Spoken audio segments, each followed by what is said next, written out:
4 దిక్కులు తవ్వి పాతాళానికి వచ్చారు.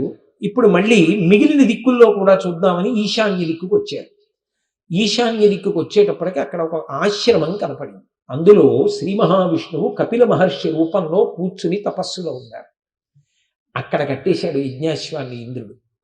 అసలు ఎందుకు ఇంద్రుడు ఇలా ఎత్తుకుపోతూ ఉండడం గుర్రాన్ని? యజ్ఞాలు భంగం చేస్తుంటాడు ఆయన. ఎందుకు అలా చేస్తూ ఉంటాడు? దేవేంద్ర పదవిలో ఉన్నవాడికి ఎందుకు అలా చేసేటటువంటి బుద్ధి కలుగుతూ ఉంటుంది అంటే, అందులో ఒక తాత్వికమైన విషయాన్ని గ్రహించవలసి ఉంటుంది.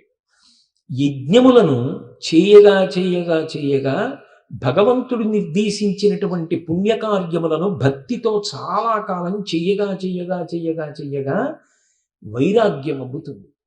ఆ వైరాగ్యమునకు వెళ్ళిపోయినటువంటి వాడు తదనంతరం పాత్రతను పొంది జ్ఞానమును పొందుతాడు. ఒకసారి జ్ఞాని అయిన వాడికి విధి నిషేధము అన్న 2 మాటలు ఉండవు. ఇక ఇది చెయ్యాలని కానీ ఇది చెయ్యకూడదని కానీ అన్వయం ఉండదు.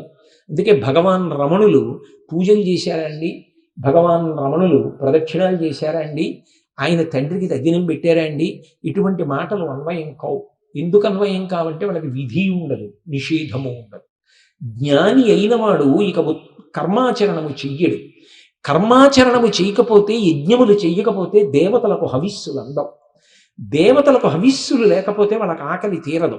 అందుకే ఎక్కువ యజ్ఞములను ఒకడే చేస్తే తదనంతర కాలమునందు జ్ఞానమును పొంది ఇక యజ్ఞము చెయ్యకపోతే హవిస్సులు అందమని యజ్ఞభంగం చేస్తూ ఉంటాడు.